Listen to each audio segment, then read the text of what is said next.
thanks for coming up to the social media workshop. My name's Emily Sweeney. I'm a reporter here at the Boston Globe. I volunteer with the Society of Professional Journalists. And we have two SPJ members who are social media experts in their own right, Jeff and Kara. And I'll turn it over to you guys. Thanks so much for coming. Thank you. Thanks. Thanks for arranging the room and all. Yeah, and thank you guys for coming out. What you're going to learn tonight hopefully will help you. It's helped a bunch of people. We modeled this training on a thing that we do at SPJ regional conferences and the national conference as well. And we're just going to go through it. It's called Get Active. So what you're going to do is learn how to use social media tools to find story ideas, connect with your audiences, and maybe help you personally and professionally. I don't know if there's a, I was hoping there's a sound effect for that, but I didn't plug it into the computer, so I don't know. Like life before us is that. Here's what we just said. It's a social media session presented in part by the Society of Professional Journalists. If you don't know what they are, I will have Kara tell you. Sure. So the Society is a national organization at this point of about 9,000 either retired, active, or student journalists from various fields. I joined when I was working in television, still a member as I work in the web, Boston newspaper journalist, of course, too. It's the oldest media organization in the country. Every year we have a national convention. This past month rather, it was in New Orleans, and it was fantastic.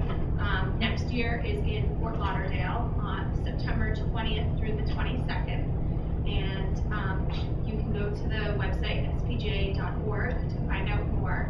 There is a reduced membership rate for students, and there is it extends to past I think it's 2 or 3 years past graduation. There's a reduced rate, and there are a number of other things. The local chapter is the New England Pro chapter, and then some of the schools. Emerson has its own chapter. I believe BU has a chapter. So there's lots of other chapters to look at. And just one other quick note about the slide here. You might not be able to see it, but in the bottom, we've created a hashtag, which is simply SPJ Get Active. So if you decide to tweet anything or want to use that at all, then we... Is that too dark? Is that too dark for people taking notes? Yeah? Okay. If you want to use the hashtag, then we encourage you to do so. And we'll get into more about hashtags and everything else in a few slides from here. One of the other things I was going to add about SPJ is that they also, the two big things that I think they do are reinforce journalism, practice, and ethics. And they'll bring students and everyone who's been in the field up through their materials. So if you go to their site, all that stuff is there. And they also have a legal defense fund for journalists who do get themselves into trouble anywhere in the world. Or who end up in trouble for other reasons. Right. Not necessarily on their own behalf. Yeah. Yeah. Yep. So this is me. I've been a journalist and a freelance writer for about 21 years. And I've worked for companies including the Boston Globe, Gatehouse Media, Technology Review, New York Post, a lot of online publications. And the reason this here says social media journalist is because I cover social media and technology as pretty much my primary beat now. I also do the training for SPJ National. They send me around to different conferences where I teach journalists how to use this stuff. This is Karen. Thanks. You'll get contact info at the end. It's not about me, it's about using the tools. So that's me, obviously, and I'm on Twitter, I'm on Facebook, I'm on YouTube, I'm on LinkedIn, and I'm on various other platforms as well. But just to give you an idea, that's kind of where I live at this point. As I said, have worked as a television reporter and anchor for several years at the NBC affiliates in Maine, and then I moved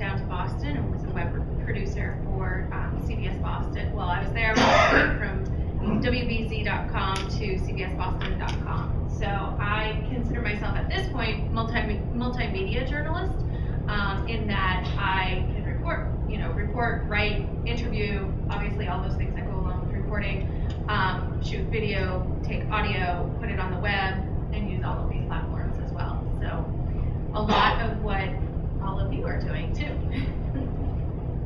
So essentially, we want you to buckle up and hang on, because we're going to talk about social media and what it is. Essentially, social media is any tool you use that allows you to communicate quickly and effectively with your audience, and formally or informally. I say that only because people get confused. They think, oh, social media is brand new. Well, social media came all the way from smoke signals and postcards and the telephone. Anything that brought people together can be considered social media. So don't get daunted by the thought that, oh, I need an iPhone to do this social media thing. Oh, I need to be on Twitter. I bring up the postcard example because who among you would agree that everyone at the post office gets to read those 140 characters you put on the back of the postcard? It's the same as They might sending out a say tweet. that they're not, but Right. The other thing about social media is that it allows you to be everywhere and to listen. More specifically, it allows you to be where your audience is. And one of the things we'll talk about today is knowing who your audience is and how you want to find out what they're talking about and where they are. so by raise of hands, who's on Facebook? Yeah, okay. Twitter? Went down. LinkedIn? You're in there. Who has a YouTube channel? Sure. How about a Flickr account? And then Google Plus. Google Plus. That's cool. Okay. Now, are you guys on there only because of peer or professional pressure, or just because you want to not be left behind? Or some other reason? You don't want to be left behind. For the challenge, it's not left behind.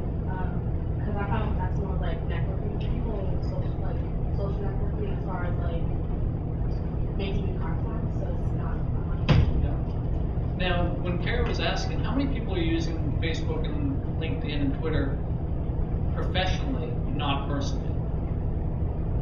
Okay. Depends what you're talking about.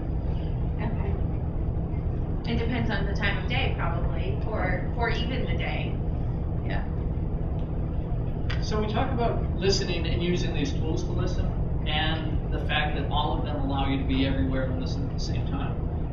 Specifically, if you learn how to search and you learn what search tools are out there, you can come up with your favorites, and I have a few of my favorites. Kara has a few of hers that we'll talk about shortly, that allow you to really get in touch with your audience and find what I call derivative story ideas. So if you're out there on Twitter and you see someone talking about, there's a crackdown in the communities down by the South Coast now about people passing buses. No one's obeying the buses anymore. When the bus stops to let kids off, cars are just going past, so there's a crackdown down there. The big story in the paper is that, oh, the cops are just looking for revenue. But going beyond that, the story that you can come up with is maybe the parent whose kid got hit because the car went around the bus.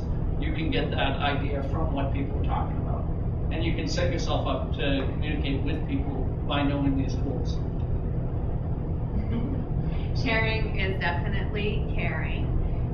You not only are you looking for perhaps those stories past the point, but you're also looking into your own community, and you're also looking at bringing the story past, but also making it more of a community effort. It's no longer, I'm going to print the newspaper, I'm going to deliver the news on the radio, I'm going to deliver the news on television, and that's it. You now have this opportunity to bring in your audience and to have that two-way conversation. But that opportunity doesn't mean that you get lost in the technology. When I was asking that before, having this new technology doesn't mean that you change the way you report and you change the way that you approach the job. Even though some of these tools are new and shiny and everyone's out there using video cameras to get planes on the Hudson and every other story, that doesn't mean that they know how to report the news and act as a journalist in the same way that you do or will. Right. Just because they're a reporter doesn't mean that they're a journalist. Yeah, that's a It's a big debate that Jeff yeah, and I. that's a big soapbox thing for me because people say, "Oh, I'm a citizen journalist," and I'm like, "Oh, well, when you had your toilet fixed, did you hire a citizen plumber? And when you went to your back doctor, did you find a citizen chiropractor?" Or I don't think you need that modifier because, in my mind, a reporter, in the lowest sense, can be a traffic camera or it can be a flip cam that you duct tape to your cap.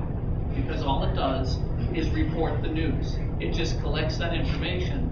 But what a journalist does is analyze, distill, and get that message to the right audience. One of the warnings I want to give you about social media tools is that each one is the flavor of the day. So everyone that's on Google+, when Google stops supporting that thing and it goes away, don't invest your whole soul and life into that one product. If you look back, they had Wave, they just announced that they're done with Buzz. I think it was 2 or 3 days ago that came down. So all these tools are temporary. The other thing is, and I wish there was something for this, I'll figure it out for the next one. There is certainly a cost. Yeah, I know. There's certainly a cost to social media tools. The big cost is your time, and we'll talk about at the end a technique that I use and that I advocate highly that will help you at least manage some of the time suck that these tools take. I will interject Yeah. just briefly to say that as I was going through some of this stuff is, well, a lot of the stuff is what Jeff has put together for his SPJ training, and I have done a few other sessions, and so I added a few things to it. But as I was going through a lot of his slides, I would find myself going from the slide to the internet and saying, like, oh, I haven't looked at this one recently, how has it changed? Or, oh, I need to research whatever. And all of a sudden, there was all sorts of time that just disappeared from my evening, which was great, and it was wonderful research, but it just goes to the point that it is a big time suck. I think the other thing is also not to get lost in trying to use a tool to do something that you can already do. You don't have to tweet like a madman at someone to get them to respond to get a quote for a story. The phone still works. It's just traditional reporting. I mean, you can still do the existing communication methods and pile on the social media tools. The last part has to do with what Kara was saying. Always stay hungry in figuring out what the new tools are about. Go over and kick the tires on some of these because one video site might be much better at hosting video than the one you're using now. Or the one you're using now may have just gone fully pay and you need to find a new free tool because 99% of the stuff out there is still free, and I don't see any reason to be paying for a lot of these sites unless you're putting stuff up that you want to archive forever, and you can buy a hard drive cheaper than some of the services cost. The biggest service out there, we talked about it, and it's free, is Google. How do you use Google? So anytime, well, a couple of ways. Anytime I want to find out about anything, you know, if there's a name out there that I don't know, or if there's a location, Google. First stop, Google. The other thing, when I'm working with a lot of these tools that we'll be talking about, and I don't understand what the initials are or what the abbreviations are, I'll go to Google and I'll type in, like, what does RT mean on Twitter? And all of a sudden you have your answer without necessarily, I mean, because sometimes you get embarrassed about that, asking those types of questions in a public forum, but Google has those answers. And other than the fact that it's in your browser history, nobody has to know that you just looked it up. Right. Point 2 being that Google is accurate. Point 3 being that it's comprehensive. There are a ton of Google tools out there that allow you to search everything from blogs to photos. For a while, they were taken some heat because they were doing image searches, and people could search for anything in images, and it would pull that into the search. And there were people concerned that it was a porn site.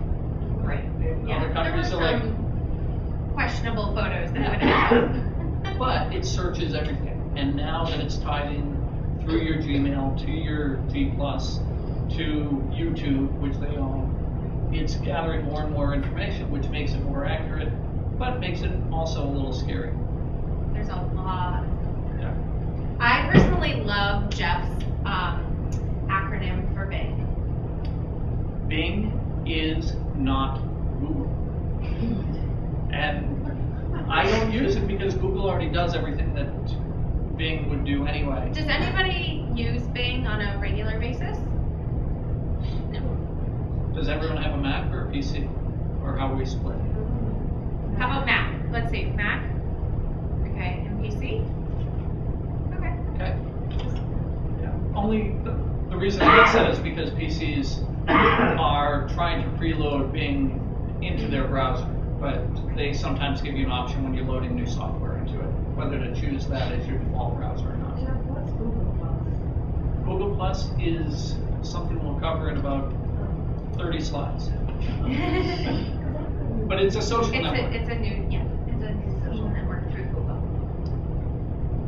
So the big urging that we're here to give you is to keep your ear to the ground when you're listening. Be active about that, and go to different places to find out the news that's happening around you. Put searches into Bing, into Yahoo, into Facebook. Go look at what the trend, but I think that's changing now. There used to be a thing called what the hashtag, which would let you search on Twitter events based on hashtags. They got gobbled into what the trend, and now what the trend is changing as well. But there are also searches on Twitter. You're right. So there are searches available within Twitter that you can use, and you can use a very basic search. You can also use an advanced search. We can get to it a little bit more when we get into more of the Twitter stuff, but just to keep in mind. It's still my favorite, but the KU is interesting. What the site is called Addict-O-Matic. If you've never seen it, it's just it's an aggregator of search sites. And what I like to do is bring up a browser and type in Addict-O-Matic. You can see that it comes up because I do use it. And then type in Boston Globe. Did I type that correctly? And these are all the results that come up instantly in every different location. So it's searching Twitter, it's searching friend feed and Yahoo and video sites and Flickr, and it allows you to do research on any topic and pull in everything from a bunch of different sites. It's really cool, and it's a robot. There's another one out there called DuckDuckGo. If you're afraid of robots, it's a duck. It does the same thing. The site I was talking about a second ago is QU. Or Q. Yeah, Q. I think that it's just Q, as best as I can understand it. And it has topics. So you can go to the site and you can find whether you want to search politics or entertainment or sports or whatever that is. And it's similar to Addict-O-Matic in that it will give you an instant feed of information. It will also give you a map of where these topics are being most talked about. And I've messed around with it a little bit. I don't find myself going to it very much because I don't necessarily find the interface very user-friendly. But at the same time, there are clearly more articles, there's more articles there, there's more information. So if you're looking to do research on a specific topic or wanting to follow a specific topic, this is another option. Yeah, they had, if you look around, it's connected to all the social sites, but when you go to the site, it gives you politics and entertainment and a few different categories that you can search within. So it goes a little deeper. again, not to belabor the point, but being more social is going to help you be a better journalist because you're going to start to make connections with people. And Karen and I spoke about the presentation at length a couple times because when she went through and saw different tools that she might never use, I tried to sort of champion them and be like, oh, but Foursquare is going to help you do a story. And so that's one of the main reasons she's here is to keep me sane, but also because she has the broadcast and online experience where a lot of these tools might not have come into play. Exactly. Yeah. I mean, the bottom line is a lot of these tools will help you do research. It's just a matter of, as we said at the very beginning, where is your audience in terms of dissemination? So maybe using Facebook isn't the best if your audience is on Twitter, but in terms of gathering some of that and doing the research, both would be good tools to use. That's why I went to this slide, because you should know who your audience is, which leads us into maybe our most cryptic slide, which is the Joe Francis rule. Exactly. Does anybody in the room, and it is perfectly fine to say that you don't, know who Joe Francis is? You do? Oh, I don't. Oh, you don't? No. Okay. Does anybody know who Joe Francis is? Girls Gone Wild. Girls Gone Wild guy. Okay, so what would the Joe Francis rule You be? heard that. Does anybody know what the Joe Francis rule would be? Make sure they're over 18. I don't know if anybody else heard this, but he says make sure they're over 18. Good rule. Not the rule we're talking about. This is He's the going rule. to jail, right? He's going to jail. He did go to jail, right? But no, in this sense, we're talking about the fact that you want to make sure that the product you're producing is for the proper audience. So go ahead. Meaning that he's not producing videos for hot 18-and-a-half-year-olds. He's producing videos for an audience that wants to see these people or see his videos. And although he has gone about it in a different way than a lot of us might have, the lesson itself is to think about creating content for your audience, not for the core of people who are in the social fishbowl with you, not for the people that you're talking to every day, because the majority of people are silent out there. You're not going to get a lot of feedback from them. You're going to get feedback from people who are really excited about what you've written about or what you've reported on. And you're going to get more feedback from the people that are annoyed or angry about what you've reported on or written about. But the bulk of the people are out there and they're taking that content, they're consuming it, and then they're going on waiting for the next piece, which is the rule. Just do it. Create your Make sure, yeah. content for the majority. That's all yours. Sure. So Twitter for newsrooms. One of the ones that I actually haven't spent a whole bunch of time on, but definitely can see how it would be helpful. So Twitter, Twitter's done, I think, a fairly decent job of making sure that you can go into different areas. There's Twitter for newsrooms, Twitter for TV, Twitter for I think it was like Twitter for research. But in any case, it offers all of these varieties. And you can go in and you can find out how best practices for engagement, best practices for live tweeting. And it helps if you haven't done it before or are trying to pitch it to your own newsrooms and are having a difficult time for it. There's a lot of great information that has been cultivated through other newsrooms that then you can use within your pitch, or you can use as you wish, as you look for to develop it on your own. This is your Twitter page. Yeah. Right. Sorry. No, that's okay. I just wasn't sure whose it was.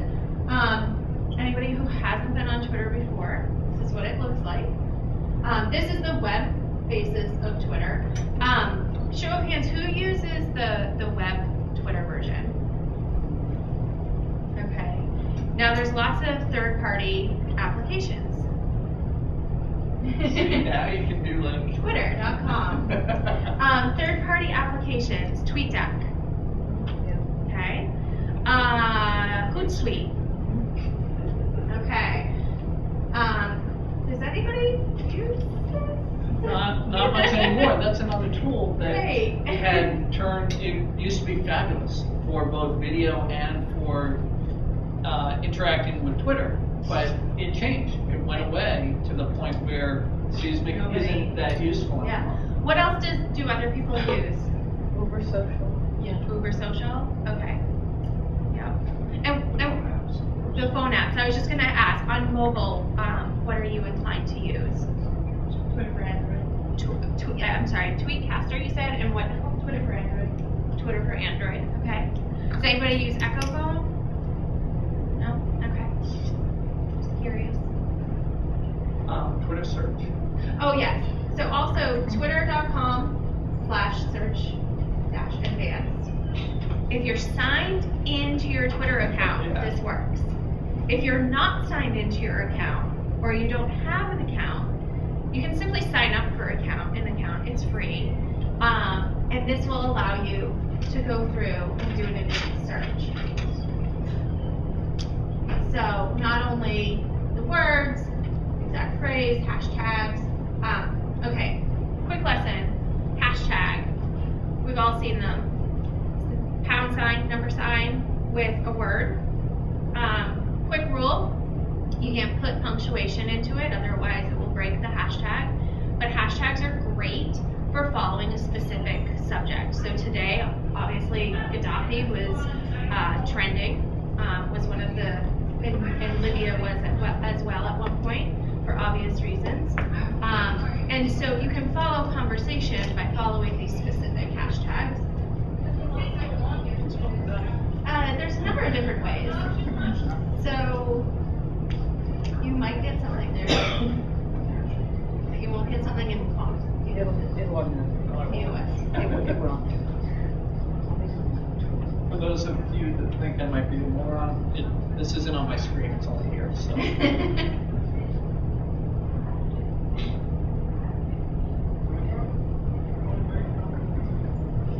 There you go. Yeah, so I enjoy this one. Gaddafi. Yeah. Because that is so true. So. Can I ask you a question about that? Is that a way to, I've never seen that before. Is that a way to localize? Let's say I want to do a trend story on something that's a national story, but I Yeah. want to see who's talking about it within 10 minutes. Exactly, yeah. Absolutely. And advanced Twitter search used to be a lot better because you could almost pick the mileage. Tweet map. And you could pick the zip code, and it was really fine-tuned. For a while it went away, and the distance wasn't there at all. For like 2 months they stripped it out, so advanced wasn't advanced at all. And now they brought it back so you can do different distances. Or you can use Tweet Map. Tweet map. I haven't used it. There's various, third parties, but it will just show you a map and it'll tell you where the tweets are coming from. There's an app called Broadcaster on the iPhone that does similar things. Yeah. We have a Broadcaster. shot of that. Broadcaster is audio versus Yeah. type. But yes, tweet map. Definitely, if you have other tools that you use, Yeah, shout them out. let us know. The other thing is, if you're not signed into Twitter and you do go to search, you can still use. They call it advanced search or search options, I guess. It's a little link just below the search, and you can still manipulate your search slightly, but it's definitely not as much as that. So here are the good things about Twitter. It's fantastic for getting a crowdsourced story or question answered. There's a great demographic of users because so many people are on there and they're passionate about every topic they talk about because they have to be to get it down to 140 characters.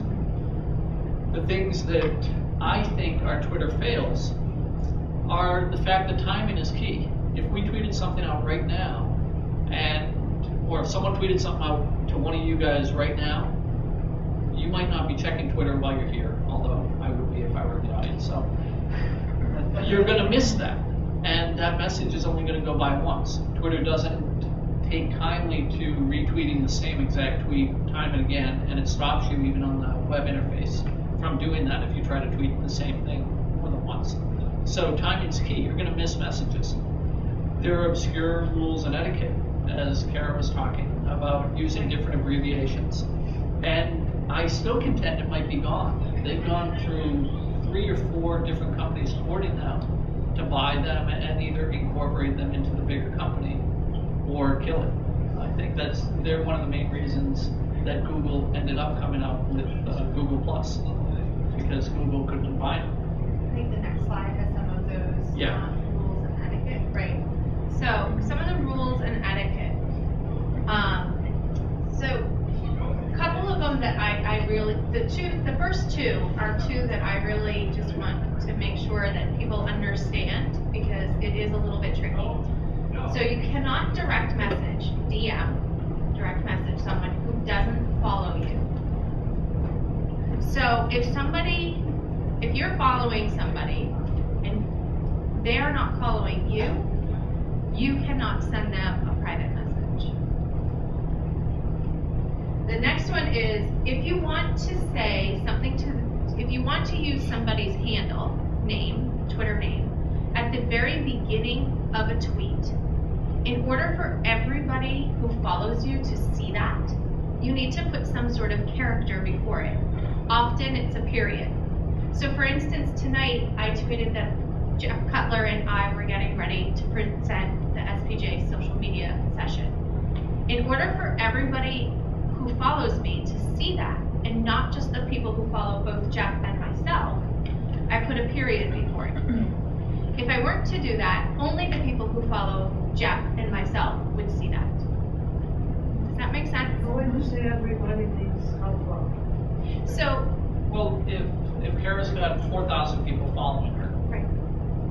and she sends a message to me, only the people who follow both of us will see that message. But if she sends a message to me and puts a period before the @Jeff Cutler, then everyone who follows her will be able to see that. So just people who follow means everyone. Correct, right. If you were to go strictly to my account, if you were to pull up my Twitter page, you would see every message that I send out. Whether it's a message to somebody, whether it has a character in front of that @sign, or whether it's just a very basic Twitter message, you would see that. But for the people who follow me specifically, if I wanted to say like, Jeff Cutler is rocking it right now, and I wanted everybody to see that, I would make sure to put a period in front of it, so that everybody can see. See where the hand is? Yeah. There's a period right in front of that @ message. So that means everyone. Whereas the one below it is to Terry, he's the weather executive producer at BZ. That was in response to something he had written, and I didn't necessarily need everybody to see it. I mean, I have no problem with it. It's not a private message, but I did not put the period in front of it for that reason. And what that means is that message there to Terry, only the people who follow Terry and Kara can see that if you're going on your phone or using Hootsuite or Seismic or some other tool to see it. Yeah. You have a question? So we're putting the @ symbol, you're tweeting to something, it's a direct message to something. And if you just leave that out, everybody that follows you can still see it, right? But it's just not gonna be directly Right. towards somebody. Correct. So, for instance, if I did not,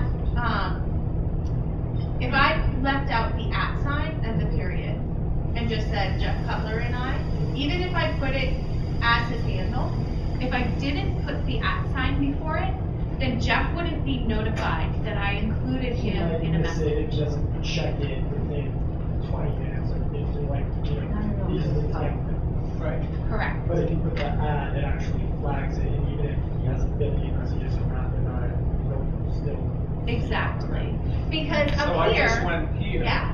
And here it is. So these are his mentions. Yeah, and this is that message, and I can find it because she mentioned my whole name. But I heard you say DM, direct message, and it's not the same thing, so just as a clarification, because this is what got Representative Weiner in trouble, right? He put the D instead of he forgot to put the D to do a direct There's a lot that message. got Representative Weiner into trouble. Yeah, well, I mean, that's, But no yes, in one, terms- maybe nobody would have known. Exactly. So, If so he that's had- not a direct. However, speaking of Representative Weiner and what he did wrong, okay, can we pull up the, my Twitter feed again, mytwitter.com? Yeah. Okay. It can be your page too, whatever. I was just clicking on you to see it. Just go to your timeline then. Oh, the home. Yeah. Okay. Although it's not showing it. Interesting. Okay, so sometimes, and I'm not sure why it's not showing it now, but in this area here, it will show pictures that you have posted via Twitter. And what Representative Weiner did not realize is that although he wanted to send it, here we go, recent images. It's a setting within Twitter. You can shut them off or keep them on. There we go. So what he probably didn't realize is that even if he had sent it as a direct message and not a public message, they still show up here. And in the past, you could go to Tweet Photo and TwitPic and Mobi and all those and see all the photos that people on Twitter had sent. So if you were sending photos as DMs, the photos still go through that third-party service and would show up there, which makes a great resource for a journalist, not so great for a senator or whatever it was. Yeah. Yep. Yeah, go ahead. It's kind of unclear what the period sign does. Is it just a symbol for the readers to know? Any character before that sets it That off. means that everybody should be reading this. What it does is that it actually tells Twitter. It Yeah. tells the platform itself that it is a message that needs to be delivered to the entire All feed. Yes. Yeah. If it did, right. So it's actually, I It's mean, and it can be real. any character. It doesn't have to be a period. It's as long as there's something before, wow, this keeps changing, this is awesome. It is in the end. Oh, okay. As long as you have something before the @ sign, it indicates to the platform itself, it indicates to the code that it should be sent out. Sure. Why do you see him to notify everybody if I can choose the same one? Can I use that feature in just the truth to get the same results? Why? I'm sorry. Like, could I just like put a period or whatever random sign before a handle and have to send message to everybody as opposed to DM? Yeah, none of these were delivered as DMs. Oh, yes. That was just a, That's two separate you things. used the word wrong, but yeah. Yeah, two So, separate things. yeah. Yeah, so these are all public. Right, okay. So moving past those two, and I think everybody clear on those? Okay. So we have RT, retweet, RR. RR, 3 years ago, was developed in Las Vegas because we were out at the Consumer Electronics Show covering new technology, and we were sending information back to different outlets back here, but this was a time when Twitter was starting to crack down on repeat tweets. So if you wanted to rerun your tweet, you threw an RR before it. And it's become part of the vernacular, but not as big as retweet or anything else, because if you're sitting there rerunning all your tweets, all you're doing is talking about what you just said, and that can get annoying as well. @ sign, it's just indicates that it is a handle. HT, heard through, so it might not be necessarily a retweet, it might be something that you've heard verbally, it might be something that you've heard on the radio, television, whatever. You know what I call that hat tip? Yeah. Oh, Because you're got giving a you. tip of the hat to Yeah. whoever gave you Yep. that information. Yep. And so you would put HT, and then you would either, if they're not on Twitter, you can put their name, but if they are on Twitter, you would put their handle. FTW, are we thinking for the win? Yeah. Okay. FTL for the loss.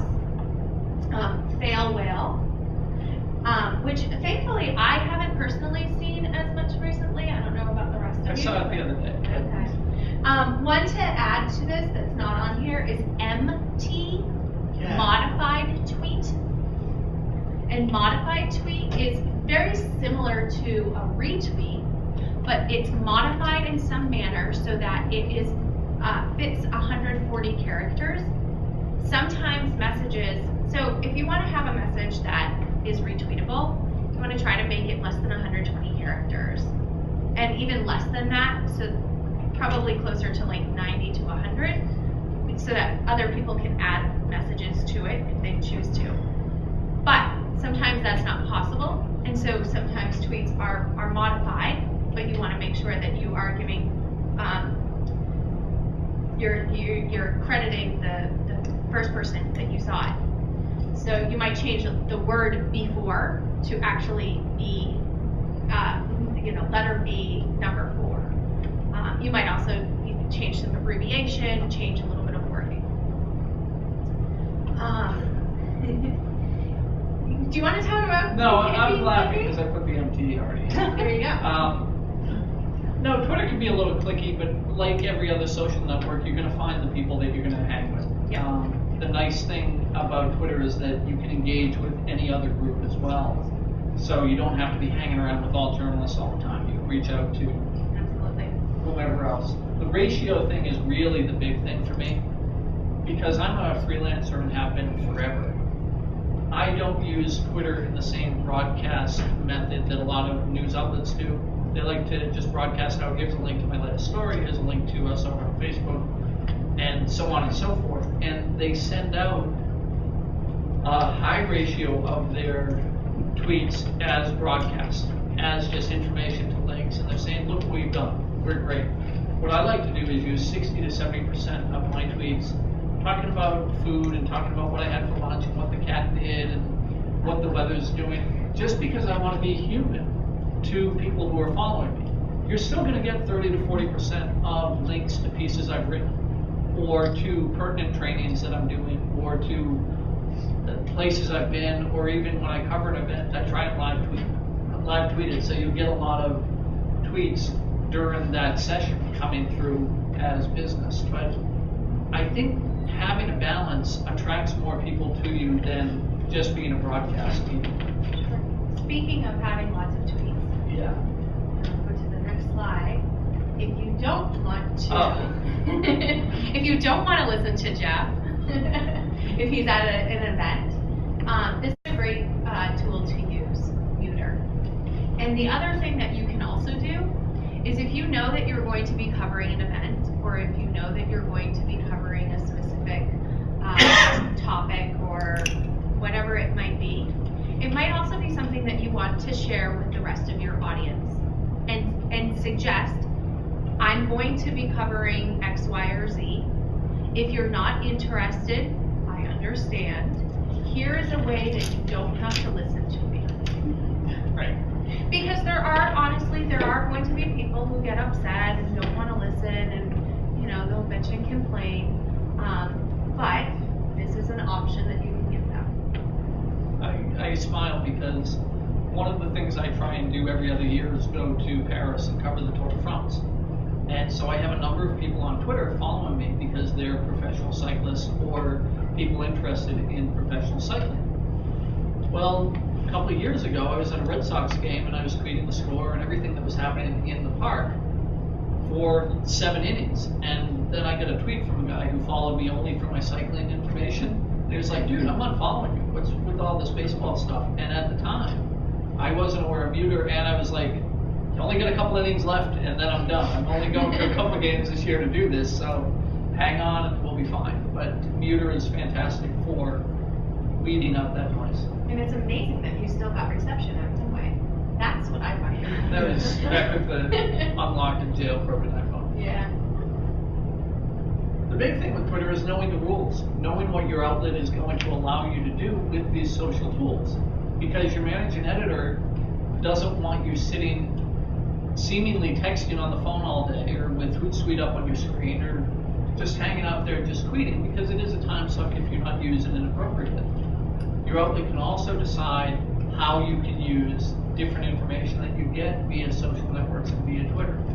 Can you maintain your boundaries with different people? We'll talk about Facebook and lawyers befriending judges and people who cover the courts being friends on Facebook, and if that's right or not. But your outlet can also decide whether you can use tweets as direct quotes, or if it makes any sense for you to reach out to people in the community to get them to participate in a story using Twitter. I think it's a fantastic idea, but I'm not on a regular community beat all the time. I don't know a lot of the movers and shakers in the government in different areas where I might cover a story. Whereas sending a tweet out and asking a question about, hey, can we do an interview online, makes a ton of sense if that's the only way you can get in touch with them. And if you don't have the infrastructure of a big company behind you. I don't have a desk phone, I have this phone. And I'm not gonna try and take notes on an interview while I'm in the car driving, so. Has anybody used this? Has anybody done this? Reached out? Yeah. How'd it work? See, it's such a- I'm on that community piece, so I know. Okay. Like that. Right. And the big thing with this is knowing that the audience you're reaching out to is comfortable with this stuff. You still have a lot of people who don't know what Skype is. I mean, they've heard the name, but they don't have a Skype account. So, Have you guys tried this? Absolutely. Yeah. What are the results like? Great, fantastic. I have done it. I can't think of necessarily example. Actually, that's not true. I can think of an example offhand. I was working on a story about QR codes, quick read codes, and I did a search, global search, people talking about QR codes. I found somebody, reached out to him publicly first via Twitter, asked him if I could chat with him.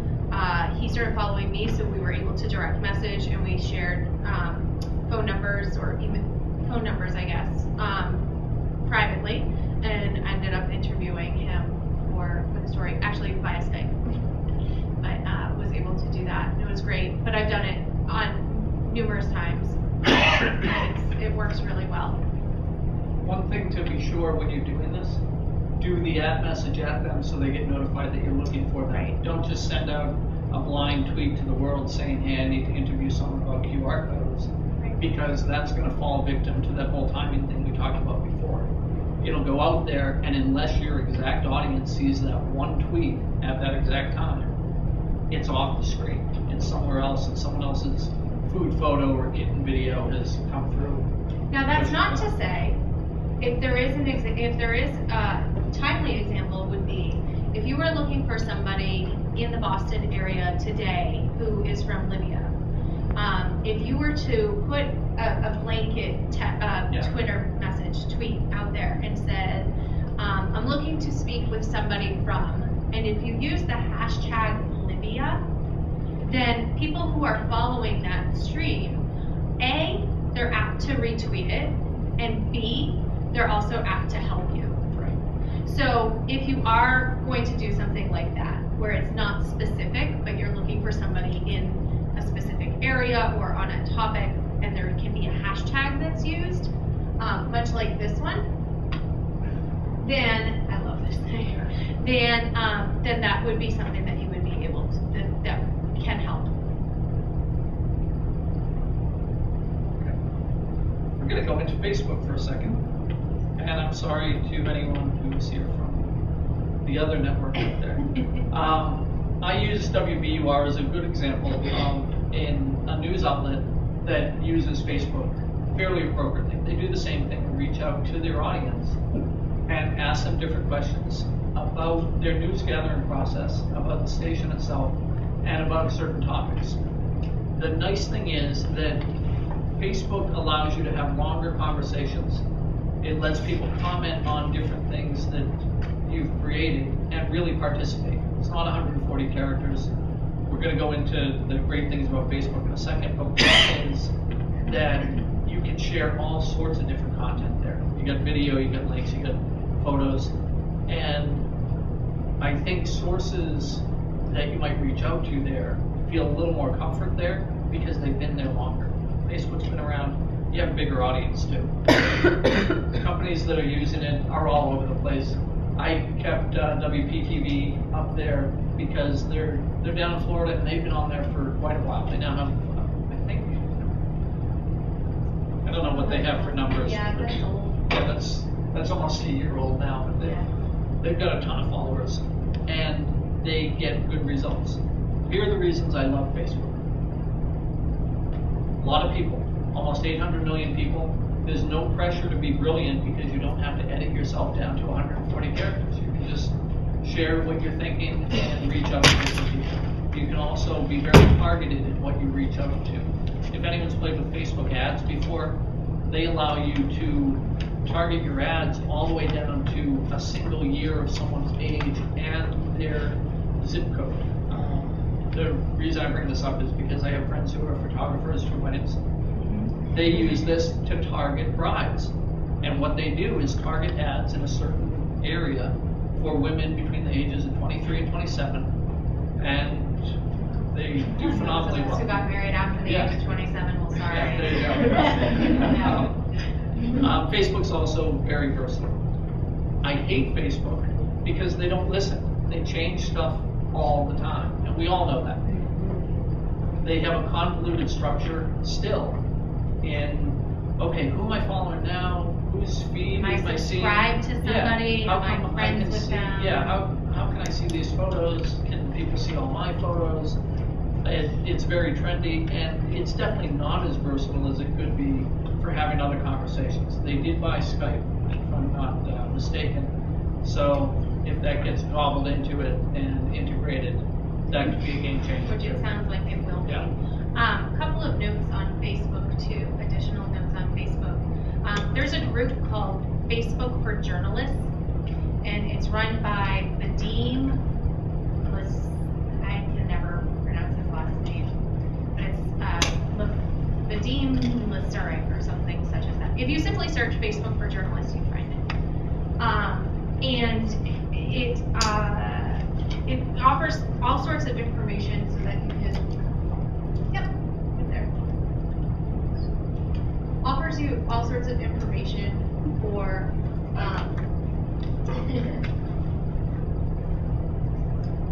profile versus page, whether to keep a wall open, tips of how other outlets are using it. It also, Vadim Liversik. Also at the same time, Vadim presented both at SPJ as well as ONA, Online News Association, just last month. And he posted his slides onto this group. And he talked a lot about the changes that have happened to Facebook most recently, including the fact that you are able to merge now your Facebook page back into being a profile. Because as a Facebook page, and now there's two different things. Profile is what you have when you have friends. Page is when you say, come like me. So, and this is a page, and then your profile would be this. So, in any case, you can now merge your page into a profile, and he talked a little bit about that. It's in the slides as well. So, so I suggest going to the group and just kind of seeing what's there, seeing what you like. Vadim posts a ton, so even if you're not looking at the group and you're interested in subscribing to Vadim's feed, he's always on there. He's from Facebook. I was just going through behind you doing, this is my page, and then I have the other thing, which is my personal. Yeah. And all I do on my page is just share information about writing stuff and different sessions. So, yeah. What kind of different things are you going to be able to do? I mean, how is it going to help you to do a page as opposed to a profile? I mean, obviously one of them might be more useful to an individual and another one to an organization. Right. What are the Yep. So different uses? a page, you can have multiple administrators. So you would be able, not only yourself, but you, as other people who are signed into their Facebook account can also, they can oversee the page as they're signed into their own account. If you were to make it a profile, then you would have to have, it would be one login, so one email and one password that would be shared amongst everybody. So as a, that's one thing. Also, you are not able to email or use Facebook mail, messages, whatever, to get in touch with a page as you can with a profile. Also, there are a lot of organizations that choose to keep their, and I say organizations, I mean, either whether it be businesses or outlets, who choose not to keep their wall open. So if you need to get in touch with them for any reason, you would either have to directly email them separately from Facebook, or comment in one of their articles, and it's not necessarily that you would see that. So as a page, you have more control over what's being posted on the wall. Yes and no. I mean, you have a fair amount of control of what's being posted on your profile, and same goes with a page. So it's just how you want to set it up. It's almost like a Facebook page, I think, is good for a newsroom because you can have more people there contributing different stories on the back end and have administrator rights. Trouble is people fall into different pitfalls, and I'll tell a story about the Columbus Dispatch in a second. I was going to say that usually with the page, people will like it versus on like another group, like as a profile, you would have to add it. And if you add it, you have to literally go through and add each one. Whereas if it's a like, you have many people that can come at one time. Okay, you don't have That's to the other deal with point. it. Yeah. A profile, you can only have up to 5,000 friends. Yep. Profile, 5,000 friends. Page, unlimited. This may be something that you guys are gonna cover later on, but I and a lot of other people I know who are on Facebook who need to be on there professionally, to be able to see various profiles. I put all my personal stuff, like at this point I barely put any personal stuff on Facebook, and I put everything on like highly restricted access to make sure that no one was going to be able to see like the picture of me, at a party or something. Sure. But now Facebook has all of these groups that they're setting up and ways that they're trying to respond to Google Plus and have like different levels of controlled access. I think my question really is just, do you think it's worth going in there and dealing with all of that because it's such a complicated interface, or is there any reason to take advantage of that? Yeah. So it depends on how much you want to share. So Nadeem knows this, and he's not happy with me.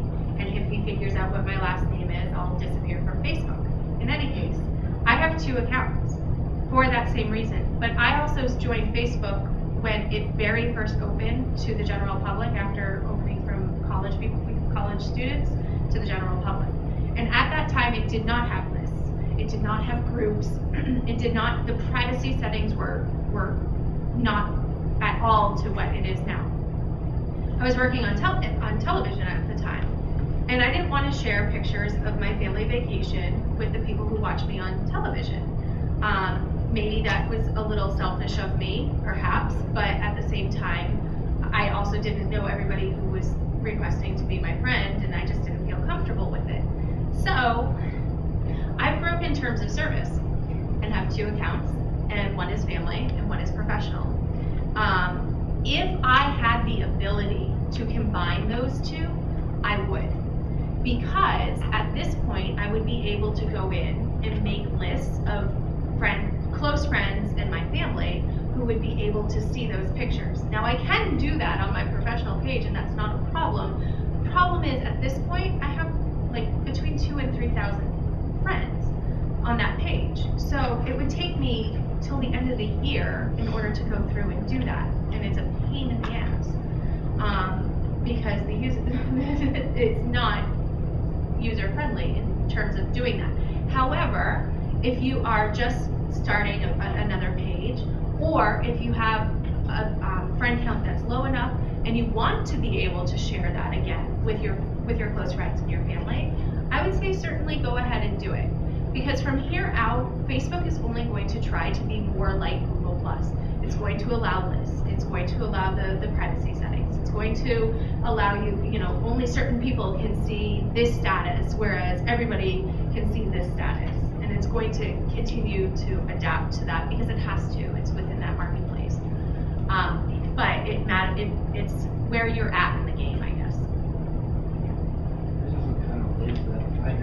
I didn't know you weren't supposed to have two. That's Yeah. new to me. But when I made all the changes about sort of mixing the pages and the profiles, I created two because I didn't want. I've had a Facebook account forever. It's got family pictures and stuff that I don't want everybody to know. I couldn't make a profile picture for our newspaper, and I didn't necessarily want the admin thing linked because I didn't want people friending me that wouldn't necessarily work with it. But now they have that use as page function. So I think I never cultivated that. It wasn't really like a personal professional. It was literally just a dummy account, so I could use that to add to register a page. So I probably only have 4 friends. I just put a note that says, this is going away. Please please like the paper if you want to do that. So there's that too. The idea that they wouldn't let you, you couldn't link an admin account without people kind of getting back to that. Right. Use this page and make the wall. So if you want to just have one account. I'll tell about the Columbus Dispatch, and I'm going to do the tips. The next thing up is Google+. I was doing a training in Columbus at the paper out there, and they had just set up an online news arm of the newspaper. And they were all excited about social media because they were sharing via Twitter, and they had their own Facebook page set up, and it looked a lot like WBUR's. And they were sharing a bunch of information. And we're in there between sessions. I did a morning one, then the afternoon came up, and I said, okay, now we're going to go into the engagement part, not the listening. I did a morning on listening. We're going to get into engagement and speaking to people and sharing stuff. And why don't I just go and you guys tell me to find different things. So I brought up the Columbus Dispatch's Twitter account, and a bunch of their tweets were read about the escaped elephant or whatever the story was. Clicked on that, and it brought me to their Facebook page, and I thought, wow, that's pretty good. It's integrated there. It's working very well. I clicked on the link there because they said read more. They gave a little paragraph and read more. Clicked on that, and it brought me to their site, which was a paywall. So it just stopped me because I didn't have an account. And this is just a warning for anyone that works at a news outlet that is doing a paywall model. Test it from outside. Have your family test that stuff. Don't do it internally, because everyone in the room, all their jaws dropped because they're like, oh, it works for us. It's like, yeah, you're in the building. You're signed in as a user, right? So Facebook tips, have an open network if you want to learn about the people who are following you.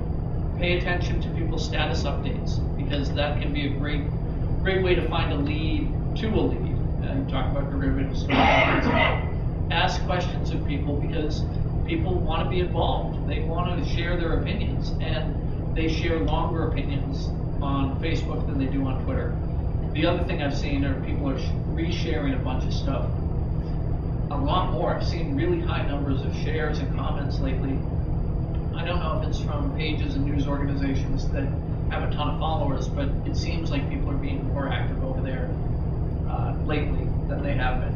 And the other, just a quick note, one of the other changes, I don't know if any of you have figured it out or looked at it or counted, because it would take a long time, but status updates on Facebook have been able to go from 240 to 5,000 characters, which is essentially a blog post.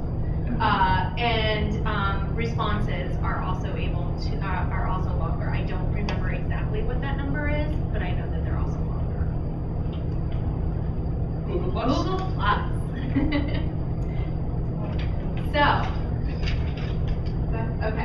So it took Twitter and it took Facebook, and it said, let's take the wonderful things that we know about both of those and put it all together. And then it took away from it in that it's another platform. Google didn't create a 25th, 26th, or 27th hour of the day. And so you already have your communities on Twitter and Facebook and perhaps elsewhere now you have one more to go. So this is mine. As you can see, it's not very populated, but I'm going through and I've done some stuff. You can go through, you can put people in circles, and then these people have me in circles. Circles are like Facebook lists in that you can see what they're posting. If you want to make a post and you want it to just be shared with Boston friends or just be shared with media friends or family, you can do that. Those are the circles, and you can create any circle. I mean, it doesn't have to. You can do whatever it is. Yeah. Do you see any of them specifically directing one of those to different languages? Because no matter how simple it is to be bilingual, but how simple people be able to do this, I find myself posting in English when a lot of my friends are in Brazil. And part of it comes off. I mean, it's like showing off, so to speak. And then I don't feel the same way when I post in Portuguese and my American connections will see, but I feel finding a way to it. Sure. Maybe because there's a lot of family that I know that these people. Right. Is there anybody doing something separate? Oh, do you have the answer? Okay. It's very interesting that you bring it up. I just noted it. My favorite soccer team, one of them is FC Bayern Munich. And whenever they're posting something, because they're aware that somebody is posting going to be either an English-speaking person or a German-speaking person, they double post. So they post something in English and in the same post of something in Oh, in the same, German. Yeah. the same status update has just 2 paragraphs, Yeah. different languages. But you do it yourself, or that they offer you to do bilingual? You can do it yourself. Yeah, because I end up doing that. I do, and then I do it again. But I have a friend who posts in Romanian, and I have a friend who posts in Arabic, and fine, I don't follow that at all. Yeah, I don't know if there's a tool that will do the auto-translate for you. Oh, there are plenty of translations.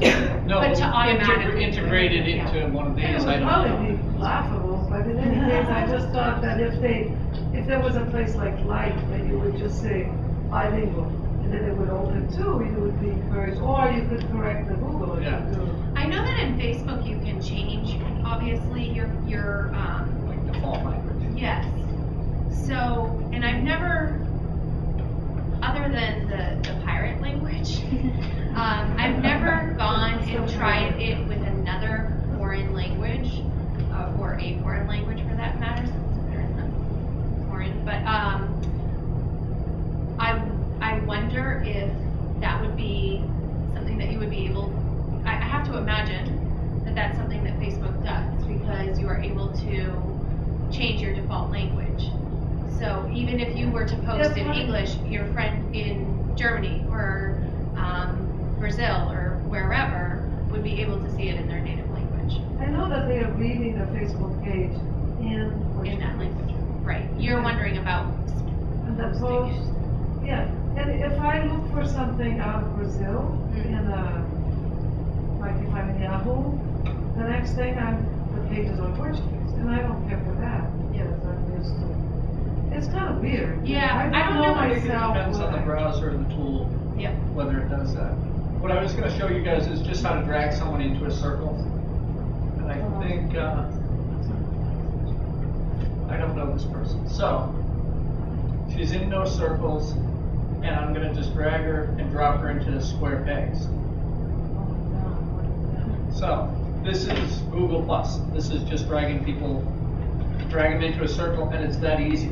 And So these are Jeff's circles that he's made. Inner, outer. that's just Minecraft. And the people who one circle will not get to the other Right. circle? He's only in this circle. You can put them in as many circles as you want. Right.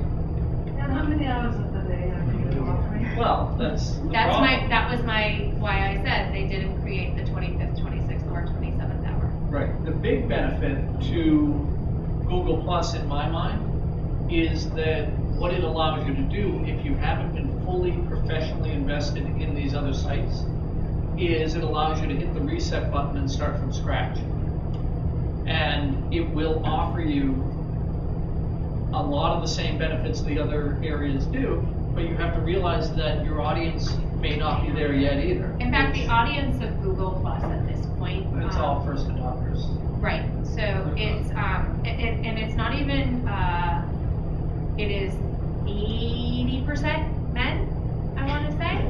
And, yeah, and they're all geek speak. In fact, if you can see this, so I wrote on October 6th, as I scroll through my Google Plus posts, I see a lot of people like me, geeks and nerds. I love you, but please show me you're also like me and super psyched that the Bruins season has started again.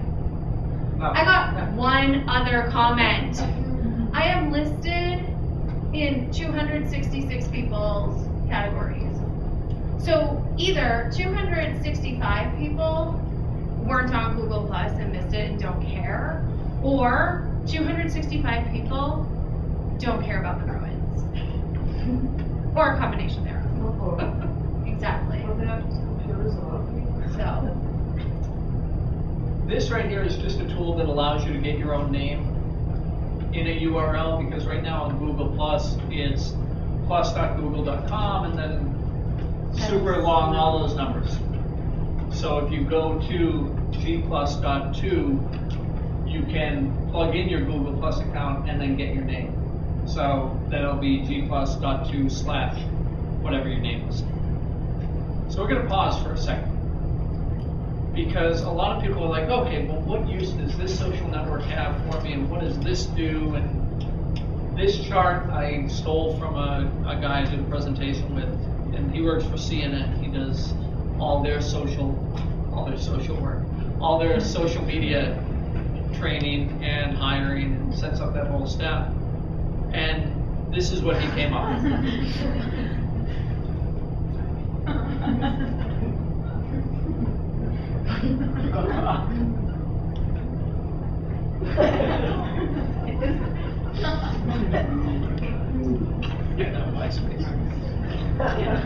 could probably put Friendster on there. Yeah, and just a bunch of stuff. Who did this, put this together? Victor Hernandez over at CNN. Okay. V Hernandez CNN is his Twitter handle. And I think he got it from somewhere else. Yeah. In the last one we did, we put the Google Plus on there. But before it ended,